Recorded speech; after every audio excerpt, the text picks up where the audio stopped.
Hi guys, so this is the review for quiz number 15, and I'm going to give you 6 questions, and there's going to be 12 questions on the quiz tomorrow, so please make sure you write everything down so that you can use this on your quiz tomorrow. Okay, so it says generate an equivalent expression for each using the order of operations. Okay, so just as a reminder, okay, we have parentheses, exponents, multiplication or division, and then addition or subtraction. Okay, so we're going to start with the parentheses, and then inside the parentheses we have exponents. So we're going to do 3 to the 4th power, which is 3 times 3 times 3 times 3. Okay, so 3 times 3 is 9. And 3 times 3 is 9, and 9 times 9 is 81. Okay, so we're going to rewrite the problem, and we're going to have 6 times 81 plus 1 minus 19. Okay, so technically this could also be one of your answer choices. Okay, so it says which expression is equivalent. So right now these two are equivalent. Okay, now we can keep going, and we're going to continue to do the parentheses. So we have 6 times 81 plus 1 is 82 minus 19. Okay, now here this is also equivalent to this, and it's also equivalent to this. So all three of these are equal to each other. Okay, so this could also be another one of your answer choices. Okay, now we're going to keep going. We have multiplication or subtraction. Well, multiplication comes first, so I'm going to multiply 6 times 82, and that's going to give me 492 minus 19. Okay, again, this is equal to that, it's equal to that, it's equal to that. All 4 of these are equal to each other, so this could also be one of your answer choices. Okay, and then the last one, we subtract 492 minus 19 is going to give me 473. Okay, all right. Number 2, we have A is equal to 15, B is 3/5, and C is 3. So we're going to plug them in. So 4 times 3 minus 15 times 3/5. Okay? So we're going to do 4 times 3 is 12. And then I'm going to do this part over here on the side. So remember, when you have a whole number times a fraction, I'm going to write 15 over 1 times 3 over 5. Okay? And we're going to multiply the numerators. So 15 times 3 is 45. And 1 times 5 is 5, and then we're just going to divide. 45 divided by 5 is 9. So this is going to give me 9. Okay, so now I'm going to subtract. 12 minus 9 is 3, and that's my answer. Okay, let's do number 3. So here we're going to be using the distributive property.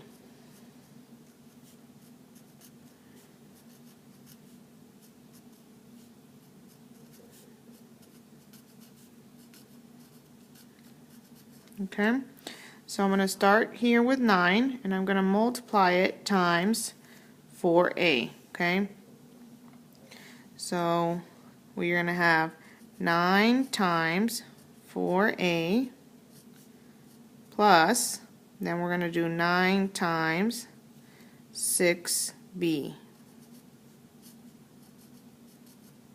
Okay, Now I'm going to go ahead and multiply what I know. Well, I know that 9 times 4 is 36a,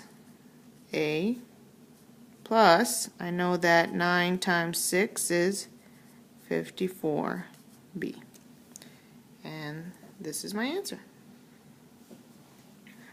Okay, now turn it over to the back.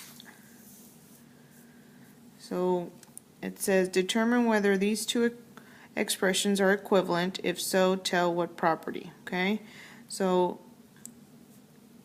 there are two ways that you can do this. First, you can work both of them out. Okay, so that's what I'm going to do first. I'm going to work this out. So 4 plus 2 is going to give me 6. Okay, so 17 divided by 6.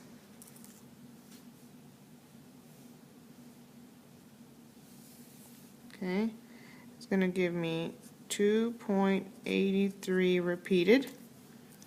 And then over here, we're going to have this first. So 17 divided by 4 is going to be 4.25 plus 2 is going to give me 6.25. So these two are obviously not equal, so this is not equivalent.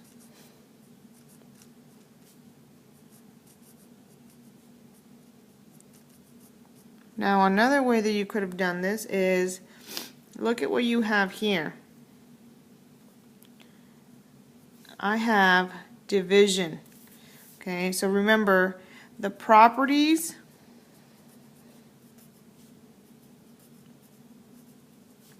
only work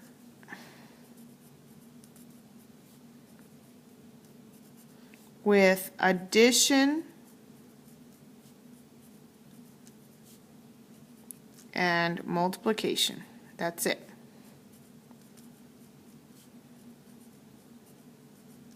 It does not work with division and it does not work with subtraction. Okay?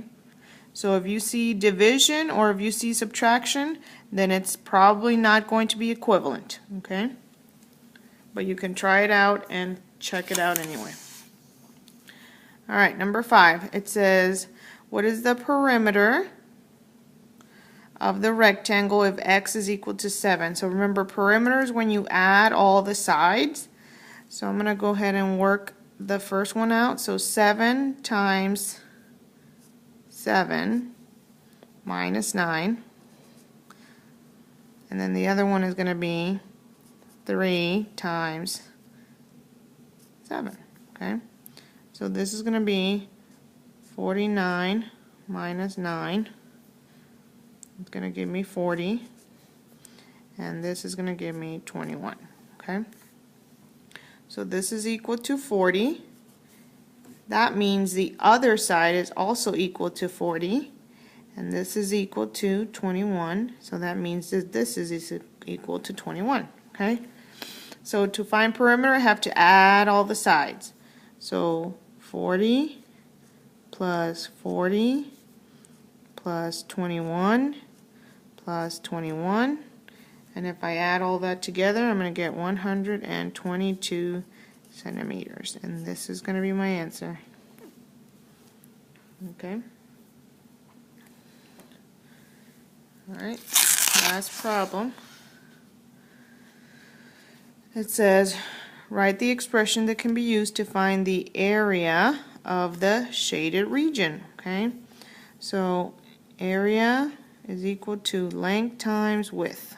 Okay, so I'm going to multiply the big rectangle first. Okay, so R times S, put that in parentheses, and I'm going to take away the little rectangle, so I have to find the area of that, so minus Q times P. And that's your answer. Alright, so make sure you have everything written down exactly as I have it and bring it to school tomorrow so that you can get 100 and use it on your quiz. Thanks.